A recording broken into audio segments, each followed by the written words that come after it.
O último título, o último tema da nossa série é coração puro. A gente já trabalhou alguns temas como coração de pedra, coração podre. E o último que nós iremos trabalhar é o coração puro. No primeiro a gente trabalhou o coração de Faraó, depois nós trabalhamos o coração de Nabucodonosor.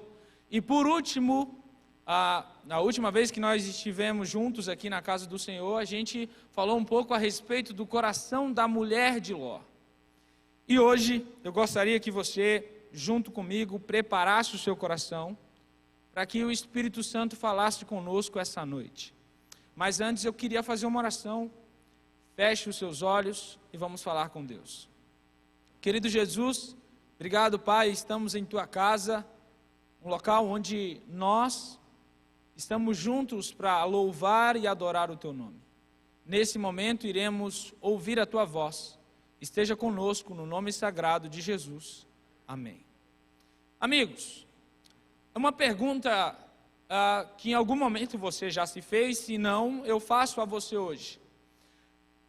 O que nós levamos dessa vida? Infelizmente, você sabe, você vai morrer, concorda comigo? Até o próprio Deus, no caso Jesus, passou por essa terra e o que aconteceu com ele? Ele morreu. Então, até o próprio Deus, de alguma maneira, teve que passar pela morte. Mas uma pergunta que eu faço a você, o que nós levamos dessa vida após ter passado? O que a gente leva? O que a gente pode levar? Essa é uma pergunta interessante e ela, em algum momento, já foi feita por você e eu faço nesse momento. O que a gente leva? No livro de Coríntios, eu gostaria que você abrisse a sua Bíblia. Pegue a sua Bíblia nesse momento. 1 Coríntios, Paulo aqui falando para a igreja de Corinto. Coríntios capítulo 15, 1 Coríntios capítulo 15. Abra a sua Bíblia. 1 Coríntios capítulo 15, o verso 51 e 52 em diante.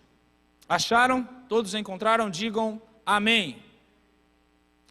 Quem não achou, diga misericórdia. Eu vou esperar mais um pouquinho. 1 Coríntios 15, 51 a 55. Vamos juntos. Convido a você a ler junto comigo o verso 51. Eis que lhes digo um mistério. Nem todos dormiremos, mas todos seremos o quê? Transformados. Paulo está partindo de uma premissa que nem todos passarão pelo quê, amigos? Pela morte. Mas todos seremos o quê? Transformados. Essa transformação é a tônica da nossa conversa.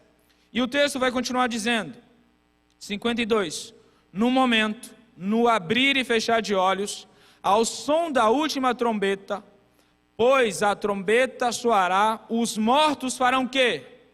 Ressuscitarão de maneira incorruptível e nós seremos transformados. O 53, pois é necessário que aquilo que é corruptível se revista de incorruptibilidade. E ele continua dizendo, e aquilo que é mortal se revista de imortalidade. Quando, porém, o que é corruptível se revista de incorruptibilidade e o que é mortal de imortalidade. Então se cumprirá a palavra que está escrita. A morte foi o que, amigos? Tragada na minha está destruída. E ele vai continuar dizendo no 55, ele faz uma pergunta. Onde está, ó morte, a sua vitória? E esse texto, amigos, a princípio aqui, se a gente fechasse, já é uma esperança que Paulo está deixando para a igreja de Corinto e para nós também. Quando Jesus voltar, todos aqueles que morreram em Cristo farão o quê? Ressuscitarão. E eles serão transformados. O que era corrupto, aquela tendência para o mal, isso vai ser o quê? Transformado. Isso é importante porque na ressurreição, todos aqueles que tinham uma doença, que tinham um câncer, que morreram com um câncer, eles serão o que agora? Transformados. Não sentirão mais o sofrimento, a dor. Nada disso vai existir. Como está em Apocalipse capítulo 21, não haverá mais pranto, nem choro e nem dor. Então, perceba que quando a gente pensa a respeito da volta de Jesus, existe uma premissa. Haverá uma transformação no nosso corpo. A tendência para o pecado já não vai mais existir em nossa natureza, em nossa mente. E o que eu acho interessante, faço uma segunda pergunta para você. Qual a única coisa que não será mudada por ocasião da segunda vinda? É o que, meu irmão? Fala mais alto. Exatamente. E eu não quero aqui falar exatamente a respeito da volta de Jesus, mas é do caráter.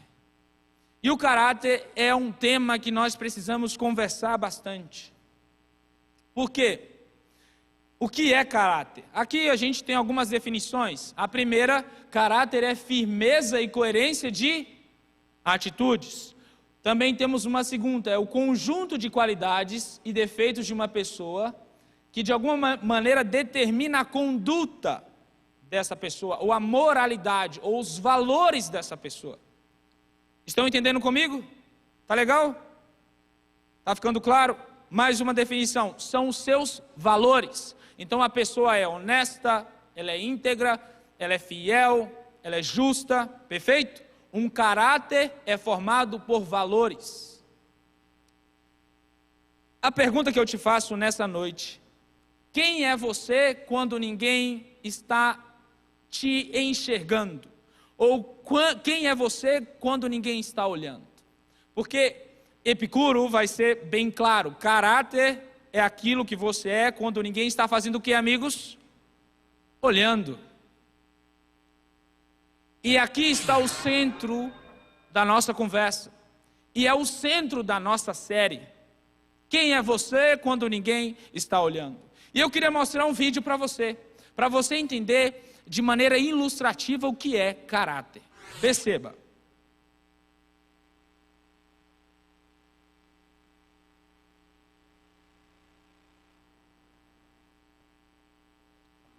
Se não estiver saindo o som, tranquilo.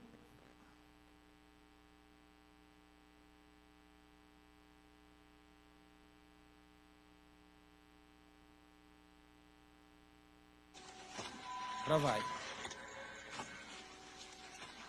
Perceba que ele está sozinho, certo? O ambiente de trabalho.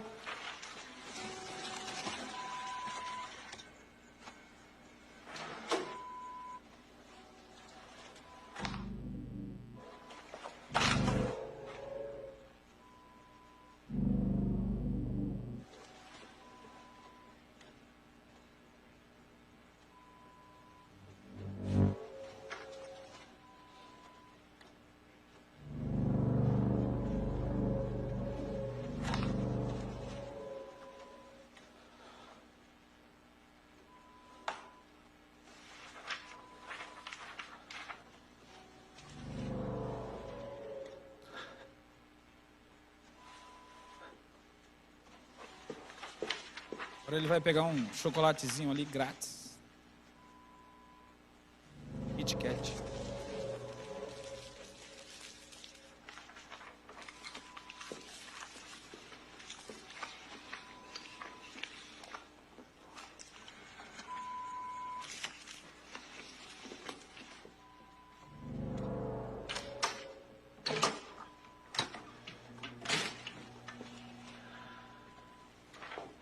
Encontrou o cofre da empresa.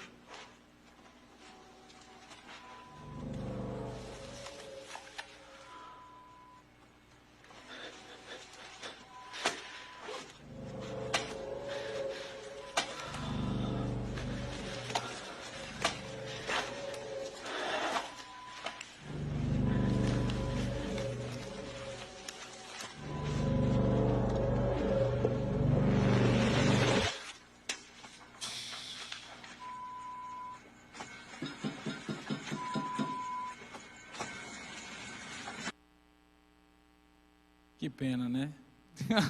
Quase. Perceba aqui, gente, que a premissa de Epicuro é que nós somos aquilo, de fato e verdadeiramente somos, quando ninguém está vendo. E esse poder que ele adquiriu revela exatamente quando a gente tem algum poder, ou quando a gente começa a subir de cargo, ou quando a gente tem alguma função, ou dinheiro, ou alguma possibilidade diferente, que a gente começa a revelar o nosso caráter. Isso é interessante, porque todos nós devemos estar claros. Perante a Bíblia, nós somos seres pecadores, e estamos, eu ia falar predestinados, mas isso aí já é exagero da minha parte. Mas nós estamos em uma condição, essa é a palavra, em uma condição pecaminosa. Todos nós temos uma tendência para o que, amigos? Para o mal. Isso é interessante, porque quando a gente pensa a respeito da volta de Jesus e dos momentos finais, algumas coisas ficam claras.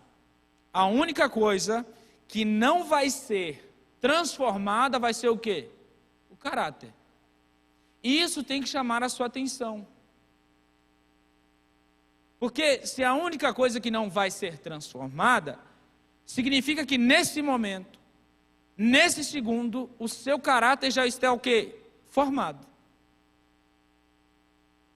Ele de alguma maneira já está definido. E aí, Ellen White, ela diz o seguinte: os traços de caráter que nós estamos nutrindo na vida não serão mudados pela morte ou pela ressurreição. Saireis da sepultura da mesma maneira ou na mesma disposição que você tinha no seu lar. Então, o homem que você é hoje, se você morrer daqui a 10 minutos, 30 segundos, quando você ressuscitar, você vai nascer do mesmo jeito. Se você é um bom marido, um homem temente a Deus, você vai nascer da mesma maneira. Se você é uma mulher que é fofoqueira, falsa, e no dia que você morrer, quando Jesus voltar, você vai voltar da mesma maneira. Isso tem que chamar a sua atenção. Tem que te incomodar de alguma maneira. Por quê? Nós temos aqui uma pergunta que é: como então a gente pode desenvolver esse novo caráter? Que de alguma maneira o reino de Deus, o próprio Cristo quer que nós passamos a adquirir. Como ter então esse novo coração? É fácil? Não. Porque nós já temos uma predisposição, nós já temos uma tendência para o mal. Faz parte da nossa condição pecaminosa. Assim como água é água, nós já temos uma tendência para o quê? Mal. Assim como o gato gateia, ele não tem como mudar, assim nós também, quando nascemos, temos uma tendência para o quê? Para o mal. Muitas vezes você olha para você e diz assim: ah, pastor, cara, é difícil ser eu. Eu queria ser uma pessoa diferente. Isso é fato. Você já veio com defeito. Eu nasci com defeito. O próprio salmista diz que nós já nascemos em iniquidade. Então, como a gente faz para ter um novo coração? Uma nova maneira de viver? E aqui, eu quero que você preste atenção nessa conversa entre Nicodemos e Jesus.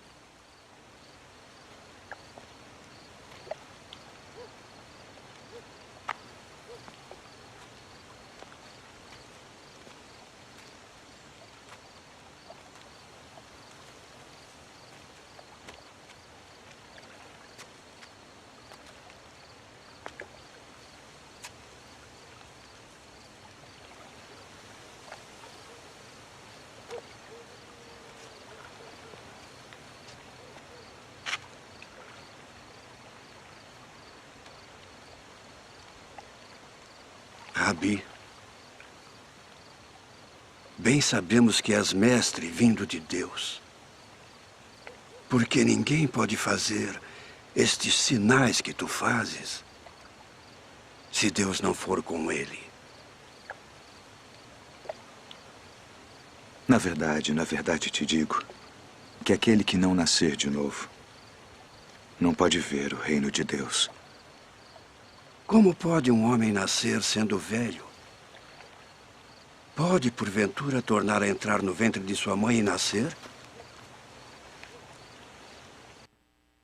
Perceba aqui que nesse diálogo que há entre Jesus e Nicodemos, Jesus deixa claro para Nicodemos que era um doutor da lei, uma pessoa esclarecida a respeito da palavra de Deus, os livros como Gênesis, Levítico, Êxodo, os livros proféticos, ele era esclarecido nisso. No entanto, ele tinha um problema. Ele não iria nunca ter a capacidade de reconhecer as coisas do reino, do alto, se ele não nascesse o quê? De novo. Então, talvez você entre na casa de Deus, talvez você é de um lar cristão e não consegue entender como as coisas do reino de Deus acontecem. Amigo, vai ser impossível você entender enquanto você não nascer de novo. E o que significa isso, pastor? Calma, você vai entender. No final dessa conversa, ali, já nos momentos finais, Jesus vai dizer assim em João 3:20. Quem pratica o mal, odeia o quê? A luz. E não se aproxima da... temendo que as suas obras sejam o quê, amigos? Manifestas. Para você entender, como então eu posso, de alguma maneira, nascer de novo? É simples. Se aproxime do quê? Da luz. Mas que luz é essa? É a luz. É o dom aqui de Nicodemos. Ah, pastor, então é a luz elétrica? É essa? Então estou debaixo, aqui, já nasci de novo. É isso? Não. Que luz é essa? E nós temos aqui 3. Luz, para a gente entender claro. Primeiro é a lei de Deus. A lei de Deus é como se fosse um espelho que revela o que está o quê? De errado. Que revela o que está sujo em nós. Quando a gente pensa, não terás outros deuses diante de mim. Eu estou amando alguma coisa acima de Deus. Quando a gente pega, então, o mandamento do sábado, lembra-te do dia de sábado para o santificar. E você pensa, não, eu estou guardando o dia do Senhor, estou temendo ao Senhor. Pensa em relação às autoridades, à família. Será se eu estou sendo um filho que obedece os pais e a mãe? Será se eu estou, de alguma maneira, sendo fiel, honrando o meu trabalho? Será? Será se eu estou cobiçando as coisas? Então, quando a gente pega a lei de Deus, ela é um espelho que revela o que há de ruim em nós. De alguma maneira, ela mostra aquilo que você é quando ninguém está vendo. A segunda coisa, a luz é o próprio Cristo. Porque Ele paga o preço do pecado, que era seu e que era meu. A morte eterna era a sua vida. O salário do pecado é a morte, e essa morte requer a sua. E Jesus então paga um preço que não era dele, mas era seu. E por terceiro, a palavra de Deus. Então, quando você se coloca diante da palavra de Deus, diante de Jesus e diante da sua lei, é impossível você não reconhecer quem você é. É impossível você não reconhecer a sua natureza pecaminosa. E eu acho isso muito interessante, porque é nesse momento que você tem que entender o seu valor. Às vezes a gente não consegue ter a dimensão de quem nós somos. Você, querido, vale um Deus crucificado. Às vezes a gente não entende o valor, mas você vale um Deus crucificado. Mas antes de reconhecer o valor que você tem hoje, reconheça quem você é antes. Um pecador, alguém que está longe do Senhor, que é desprovido da graça, mas em Cristo Jesus e na cruz, você encontra o valor da sua identidade, de quem você é. Falando ainda a respeito do caráter, Ellen White vai dizer assim: não se herda, caráter não é herança. Às vezes os pais ficam tão preocupados: o que eu vou deixar para os meus filhos? Vou deixar uma casa? Esses dias, não vou citar quem é, mas é pela terceira vez que eu ouço, e no livro de Eclesiastes também fala muito, quando um pai e uma mãe morrem, e eles são donos de muitos bens, os filhos, em sua maioria, vão ali sentar de maneira amável, e vão discutir: esse pedaço de terra vai ficar para você? Esse pedaço de terra vai ficar para você? É assim? Jamais. Na minha própria família o que mais tem é briga. Não, você, porque a mãe parece que gosta mais de você, o pai parece que gosta mais de você, e começa a fazer o quê? Briga.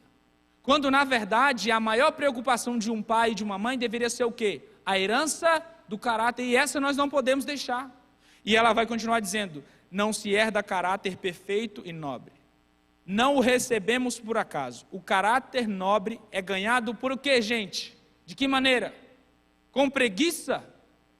É esforço. Assim como você malha na academia, assim como você corre uma maratona, assim também deve ser o nosso caráter, os nossos valores.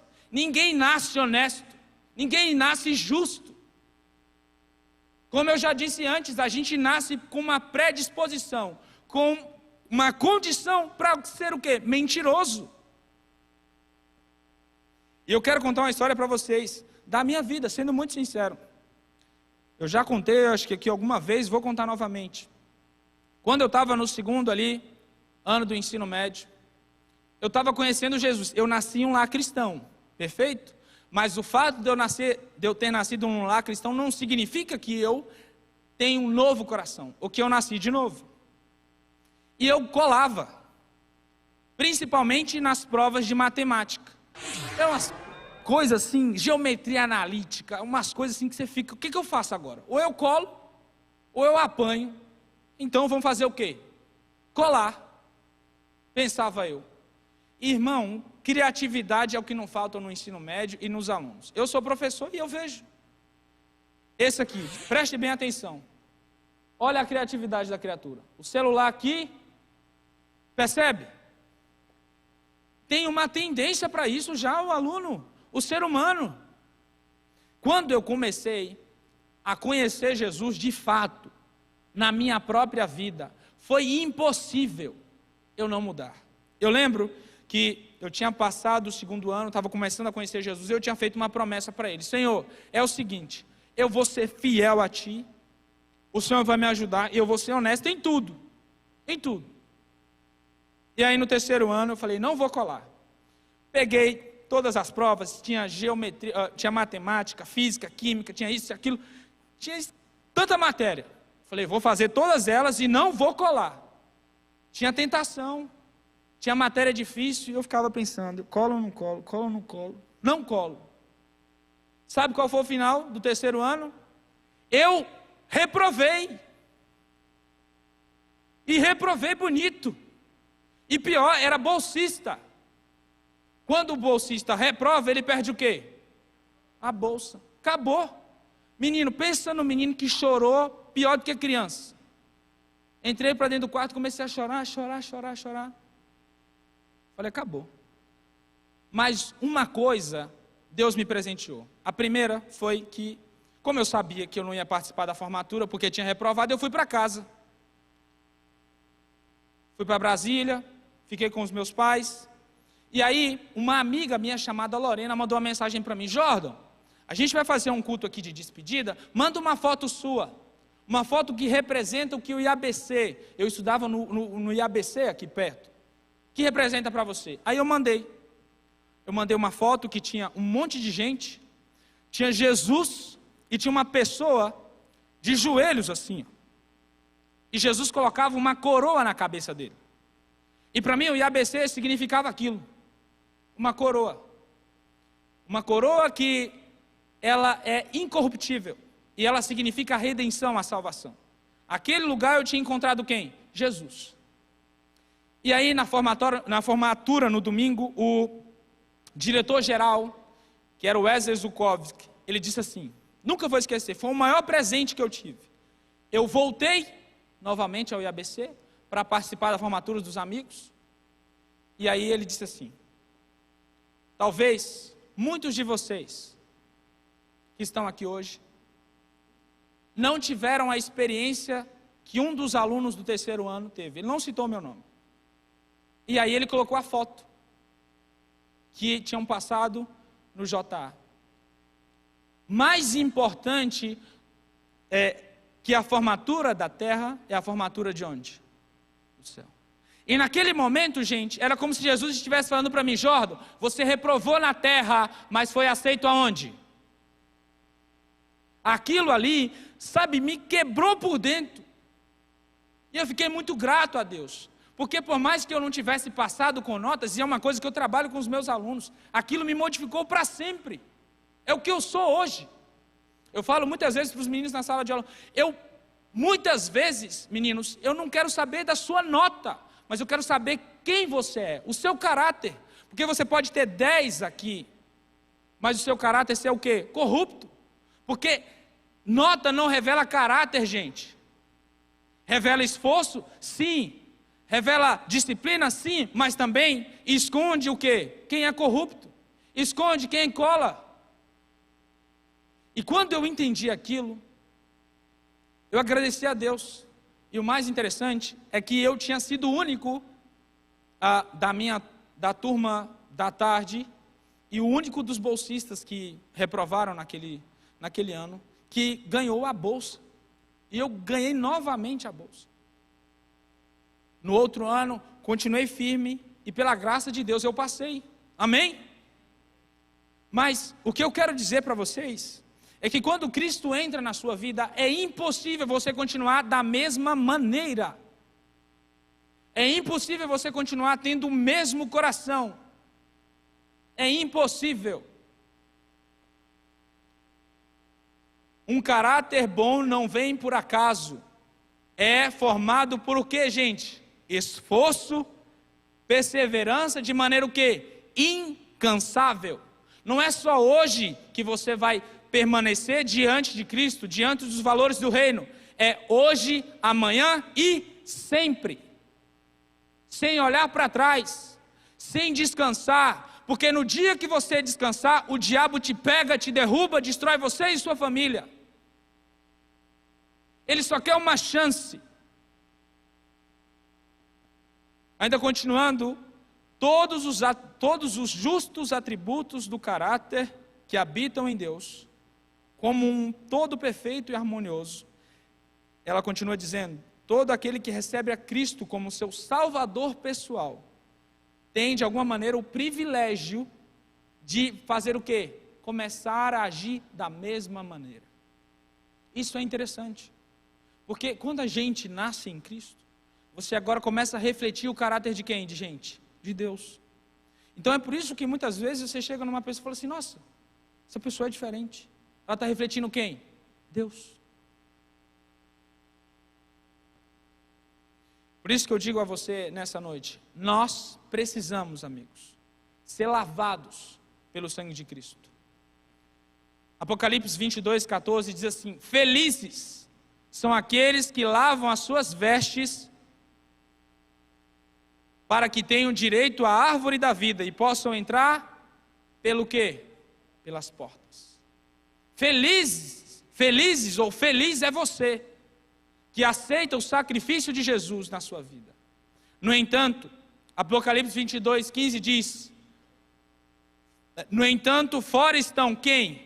Os cães, os bruxos, os ocultistas, os que cometem o quê? Imoralidade sexual, os assassinos, os idólatras e todos aqueles que praticam o quê?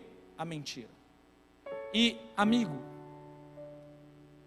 de coração, a gente não está perdendo tempo aqui. Nós temos um objetivo, é ir ao céu. Se você ainda não abandonou o seu eu, se você ainda não quis de alguma maneira que o seu coração morresse para que você nascesse novamente, em nome de Jesus, morra. Mate essa natureza. Abandone os seus pecados. Porque você e eu, quando nascemos, estamos em uma condição pecaminosa, e como diz Jesus, Paulo, Pedro, João, arrependa-se dos seus pecados em nome de Jesus. Mateus 5:8, Jesus dizendo, bem-aventurados os puros de coração, pois estes verão a quem? Deus, somente os puros de coração. Se o seu coração ainda está nascendo iniquidade, maldade, vontade de se separar de Deus, amigo, infelizmente, talvez nós não veremos a Deus se ainda estivermos nessa condição. Em nome de Jesus, não deixe que isso aconteça. Paulo diz, nós, porém, temos a mente de quem? De Cristo. Como assim? Jesus amou a Deus acima de todas as? Segundo, ele fez o quê? Serviu. Terceiro, venceu a Satanás. Quarto, amou. Quinto, perdoou. E aí vai. Pergunta que eu faço quando as pessoas olham para você, seu esposo, a sua esposa, seus filhos, eles conseguem enxergar isso em você? No livro Eventos Finais, quando o caráter de Cristo for reproduzido perfeitamente no seu povo, então virá para fazer o quê? Às vezes a gente não entende porque Jesus ainda não voltou. É por isso. Porque o caráter de Cristo ainda talvez não seja visto em nós, em você, em mim. Misericórdia. Porque o que Deus quer, de alguma maneira, é enxergar Cristo em você. Indo para o final, encerrando essa série. Como então, amigos, ter um coração puro? Primeiro, se coloque diante de quem? Do espelho, da lei de Deus, e veja a sua sujeira, a sua condição. Segundo, se lave com o sangue do Cordeiro, aceite o sacrifício de Jesus. Terceiro, viva todos os dias para refletir o caráter de Jesus nessa terra. Custe o que custar. Eu falo porque aconteceu comigo. Foi simples. Eu reprovei de ano. Talvez você perca um emprego. Talvez você tenha que deixar o seu namoro. Mas custe o que custar, você vai permanecer o quê? Firme em Jesus. E as lições finais dessa série são 3. Deus não nos pede para sermos cada vez melhores, mas o que Ele quer de nós é um novo nascimento, uma nova mentalidade. Segunda lição dessa série: só então, quando a gente nascer de novo, seremos capazes de refletir o caráter de Deus nessa terra. E lembre-se, qual a única coisa que nós levaremos para o céu? O nosso caráter. Pergunta que eu faço: como está o seu caráter? Você está refletindo quem? Que Deus tenha misericórdia de nós, que Ele possa nascer no seu coração, na sua vida, no nome de Jesus.